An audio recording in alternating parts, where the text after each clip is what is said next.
pick back up, because what I was going to go into, because last weekend I went into identifying the wicked.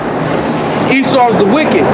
And see, I went into the scriptures that prove who he is and the things that, and the roles that he played.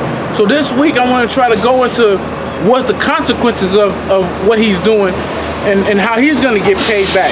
Because Esau, let me get a quick scripture. Esau is so proud, right? He's so proud that he just thinks that he ain't gonna be taken out. I went into it last week. He's gonna be taken out of the way. This is Psalms 49, and I'm gonna start at verse 11. It says, "Their inward thoughts is that their houses shall continue forever, and their dwelling places to all generations. They call their lands after their own names." And so they think that they ain't gonna never come out of power. They think that they're gonna always remain, that they're gonna continue to go on and rule, and this cycle ain't gonna never end. But the Most High is gonna break that cycle.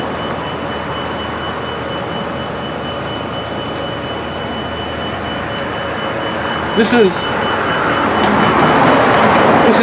Psalms 58, and I'm gonna start at 1. It says, "Do you indeed speak righteousness, O congregation? Do you judge uprightly, O ye sons of men?" And he don't judge uprightly. The Most High's thoughts are far from his mind. Meaning he don't care what the Most High thinks. He does what he wants to do. The Most High has put a spirit on Esau, these Edomites, the wicked, to do whatever they feel that they want to do. Because they have to play the perfect role. They have to play the role of the perfect wicked on the planet, because that's what wickedness is. Wickedness to perfection. So they have to do everything that's impossible, even thinking that they're in power forever and thinking that they take on the role of the Most High. Verse 2, it says, "Yea, in heart ye work wickedness. Ye weigh the violence of your hand in the earth." And you do. When Esau sends, or United States send a drone over into Atlanta area into Iran's airspace, and they shut it down. Why? Because they know that they wave their hand in the earth of nothing but violence and wickedness. Why would you be sending your drone over there? For one, to spy them out. Two, if they're going to stage attack, because their drones are unmanned armed drones. So they didn't even want to wait to see what the hell the drone was doing. They just blew it down. You ain't supposed to be over here. That's like if somebody comes into your backyard or into your house, they ain't supposed to be in your house. Shoot first, ask questions later. That's how most people are. They're not going to leave the chance. Why are you doing it in my house? No conversation needs to be had. Action needs to take place. And that's what Iran did. They shot that drone down, and they didn't care about the consequences. But why? Because Iran ready to go to war with the United States anyway, and that's a prophecy. Which is all this is going to lead up to America going in and invading Iran, and then that's when you have Russia going to get involved. It says, "Yea, in heart ye work wickedness. Your hand, ye weigh the violence of your hand in the earth," which is another reason why Esau has all his embassies and his United States military bases stationed in all these other countries. They do that. Why? Because they want to have access to all these other lands. So if they want to send an attack on another country, they got a neighboring country that they have a military base there. So therefore they can what? It's easy to go and bomb another country, or it's easy to invade another country because you already have a subdivision of your military set up in another country's land. Verse 3. The wicked are estranged from the womb.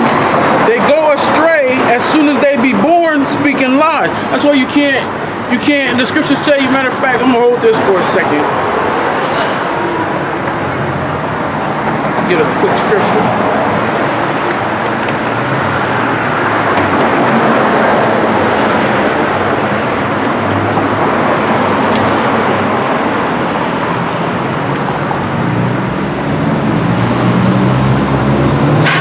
This is Sirach 12 and 10.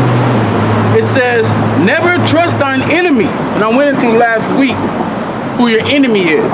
Scriptures tell you clearly who your enemy is. You were sold unto your enemies. You Israelites have a common enemy, and it's Esau, the so-called white man. That's who your enemy is. You're not to never trust him. It says, never trust thine enemy, for like as iron rusted, so is his wickedness. And we all know iron is gonna rust in due time, and there's elements that can touch iron, such as water and oxygen. Touches water, touches iron. It brings forth rust even faster. It says, though he humble himself and go crouching, yet take good heed and beware of him, and thou shalt be unto him as though thou hast wiped a looking glass. So let's examine that. The scriptures tell you that though Esau go crouching, though he may say or seem like he's for your interest, you ain't supposed to never trust him. Like what went down in Katrina, what went down in Houston, what went down in Hurricane Harvey, Hurricane Rita, Hurricane Katrina, Hurricane Maria, and over in Puerto Rico. You ain't supposed to be looking for aid from him. You ain't supposed to trust him. Matter of fact, I got more scriptures. I'm gonna continue. It says, yet take good heed of and beware of him, and thou shalt be unto him as if thou hast wiped a looking glass. Because if a looking glass, if you got like glass, right, and it has moist, right, or dirt, and you can't really see through the glass, or whatever you see, you can't focus on what's on the other side. If you wipe it, what happens? You can see it more clear. So that scripture say, don't trust him, and though he go crouching, take good heed of him. I mean, look at him, wipe that glass, see what's behind what he's doing, because there's something wicked on the other side of what he's trying to show you that he's doing. With the outcome is going to be nothing but utter wickedness. It says, and thou shalt know that his rust had not been altogether wiped away. Meaning, even though it's rusting, it ain't all the way rusted. So it still got some. It still got some power to take you out. It still has the. It ain't all the way corrupted. It ain't all the way useless. Because when something rusts, it gets to the point where it can't hold. If you got pipes that are rusting, they're gonna burst. So therefore, if it's saying it ain't, you'll realize that if you take good heed, that pipe ain't all the way rusted. So it still got some some damage that it could do. I'm gonna jump down to verse 13. It says, actually just jump to verse 16. It says, an enemy speaketh sweetly with his lips, but his heart he imagineth how to throw thee into a pit. He will weep with his eyes, but if he find opportunity, he will not be satisfied with blood. Meaning, he might sit up there and cry and act like he feeling your pain, or he's sympathizing with you, but really he's trying to figure out how he gonna really put your ass down, how he really gonna get rid of you. He's a devil, man. That's what he is known as the devil, right? The devil means deceiver, because he's going to deceive you. Even though he's speaking sweetly, he's looking at it for a way, trying to find a way to deceive you. Verse 17, it says, if adversary come upon thee, thou shalt find him there first, and though he pretended to help thee. That's what happened to you Levites, right? Down there in Haiti. When I believe it had that earthquake that happened and that rocked Haiti. The Red Cross was showing up with, and they were fighting over bags of rice. He was supposed to be showing up like he was there to help you. And they had all these commercials so you could donate money to help, but then people didn't receive that aid. When he was there, he was trying to figure out, which I believe he sent it through his a natural disaster through his heart program, because when he wants something, he'll cause a natural disaster, and then he'll pretend that he's going over there to supply you with assistance and aid and to help you. But really what he's doing is trying to go there and carry out the wickedness, that plan that he want to carry out to get whatever you got, which is normally your resources. It says, and though he pretend to help thee, yet shall he undermine thee. He will shake his head and clap his hands and whisper much and change his countenance. Meaning he ain't crying no more. He ain't sorrowful no more. Why? Because he got what he wanted to get. He got what he wanted to get out of you. And so his countenance gonna change. He's gonna mock you. Jumping down to I'm gonna go to Sirach 13, verse 4. It says, if thou be for his profit, he will use thee. But if thou have nothing, he will forsake thee. If thou have anything, he will live with thee. Yea, he will make thee bear and will not be sorry for it. So so if you got something and the so-called white man showed up, beware. Like scripture said before I read, never trust your enemy. So if you see the so-called white man start trying to, if you got certain things, they'll show up just because they want to get what you got. So if he have need of thee, he will deceive thee, the deceiver, right? The devil, and smile upon thee and put thee in hope. He will speak thee fair and say, what one is thou?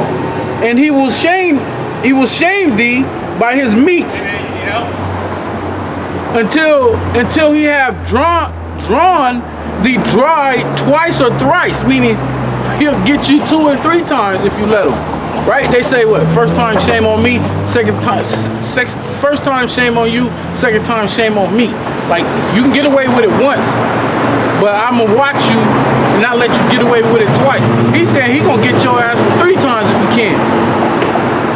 And at the last, he will laugh thee to scorn.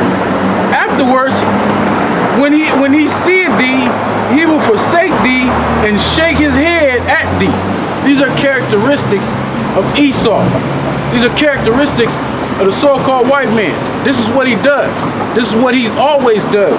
And he ain't gonna stop doing that. Why? Because he is the wicked. He is the wicked that the scriptures speak of. So jumping back into Psalms, this is why you don't trust him. Why? Because from the womb he's been estranged from the womb, speaking lies. I'm gonna read that part again. It says, the wicked are estranged from the womb. They go astray as soon as they be born, speaking lies. The poison is like the poison of a serpent. They are like the deaf adder that stoppeth her ears. Because Esau is a serpent, right? And all he wants to do, what does a serpent do? The serpent waits patiently for the right time that they can strike you. Like a serpent could sit up and watch you for hours, even days, until the right moment where you have relaxed and thinking that he's not a threat and thinking he's not going to do anything harmful to you. And before you know it, he strikes. Verse 6, break their teeth. Actually, verse 5, I'm going to read it verse 4 again. It says, their poison is like the poison of a serpent. They are like the deaf adder that stoppeth her ears, which would not hearken to the voice of charmers, charming never so wisely. And here's the thing about Esau, right? You're not supposed to, like, you're no matter of fact, I should have read it, man. Let me go back to where I was just at, right? Because you're not supposed to deal with Esau. You ain't supposed to get involved with the so-called white man. And on no levels if you can. I know the scriptures say we were going to go to our enemies for the one of all things. But if you can, you're supposed to deal with him wisely. Because Esau is gonna find any opportunity and every opportunity he can to stick it to you. Back in Sirach, I kind of should have read it back when I had it, but kind of jumped over it to get the other scriptures. This is Sirach 12 and verse 13. It says, "Who will pity that is bitten with the serpent, or any such as come nigh wild beast. Shalom, bro. Shalom. So you're not supposed to pity somebody who gets next to a serpent or a wild beast, because you're supposed to know that serpent is going to strike you. It's going to strike you through and to the death of you.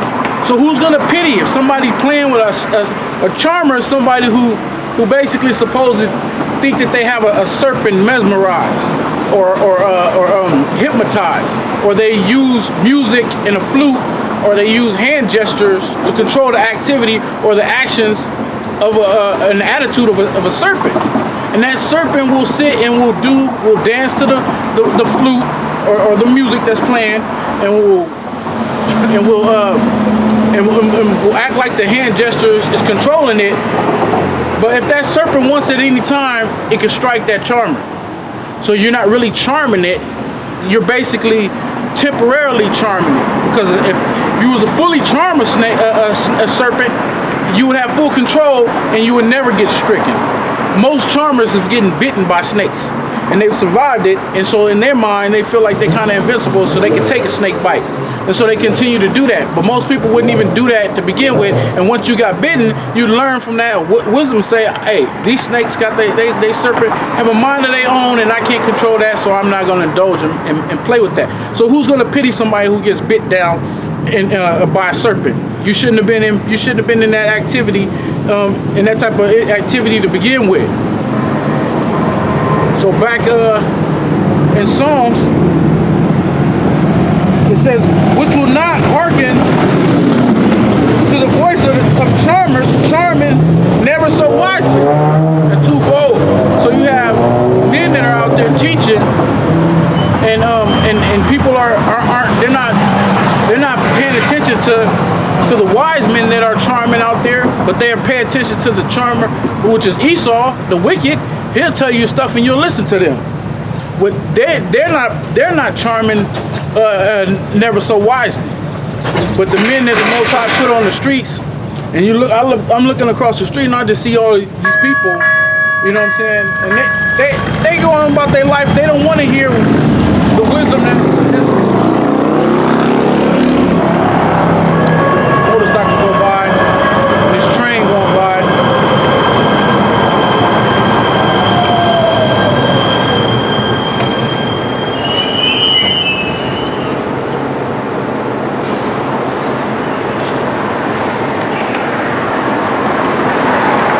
So you have men that have been set up to go out there and been given knowledge, wisdom, and understanding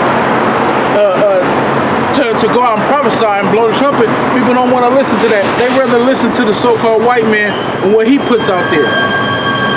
And this knowledge should be broadcasted on all your major networks, but it's not, because the Most High don't want all y'all to get it. So these people, you hear the footsteps, people just walking by. But if the so-called white man was to set up and go out on street corners and be teaching like that, people would be lining up because they want to hear what the wicked got to say.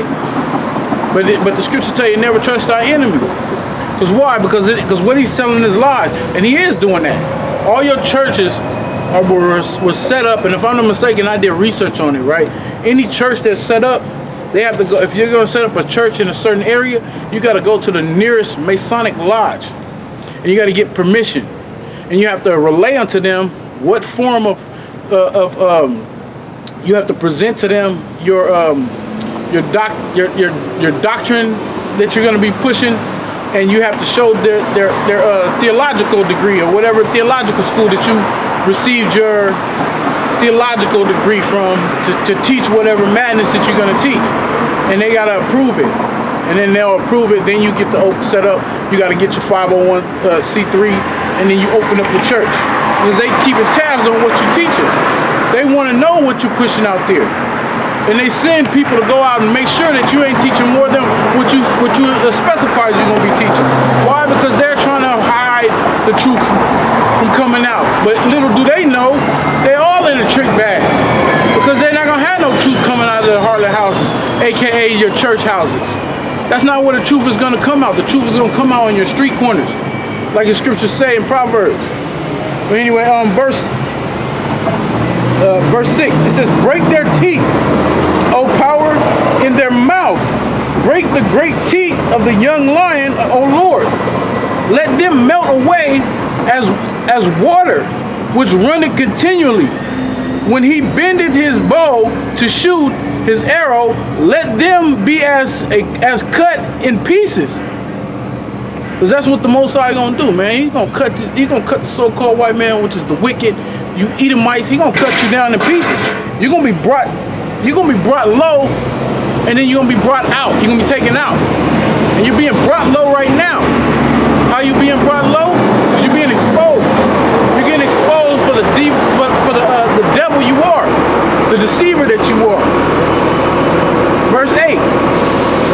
As snails which melted, let every one of them pass away. And every one of you, the wicked, is going to pass away. You're going to be brought together for the biggest bonfire in the history known in existence. Spoken of in Obadiah. Obadiah says that you're going to be rounded up after 1,000 years of slavery, and then you're going to be cut off. You're going to be burnt. You're going to be burnt by fire. It says, like the ultimately birth of a woman which they may not see the sun, which meaning basically a woman who had a miscarriage, a woman who given birth and that son and they weren't able to see the sun, which means you weren't born alive. That child died during the birth. I'm gonna read that again. It says, as a snail which melted, let every one of them pass away, like the untimely birth of a woman that they may not see the sun. Before your pots can feel the thorns, he shall take them away as with a whirlwind, both living and in his wrath. I'm gonna read that again. We're gonna go into that. It says, before your pots before your pots can feel the thorns, he shall take them away. Meaning, before Esau can even set up, get his new world order up under the ground, and we feel the thorns, because a thorn brings what? A thorn pricks you. If you fall into a thorn bush, you're gonna be getting pricked by all the thorns that's on the thorn bush, meaning basically stabbing you. It's gonna bring forth pain. So before his new world order can actually get full, because he's gonna get it going, but he's not gonna perform it, man. He's gonna be upset, taken out. So he's not gonna get his new world order off the ground till its fullness. If the Most High would allow Esau to get his new world order and off the ground and get it fully implemented, and everybody get chipped, and those thorns will be pricks to the people, will pierce the people, just like he want to do with the chip. He wants to put the chip and pierce this chip into your flesh, and you pledge allegiance with him when you do that. And when you do that, the Most High is gonna take you out. So before he can even get those thorns pricking you, the Most High gonna take him out. Let me read that again. It says, before your pots can feel the thorns, he shall be taken away as with a whirlwind, both living and in his wrath. The righteous shall rejoice when he seeth the vengeance. The righteous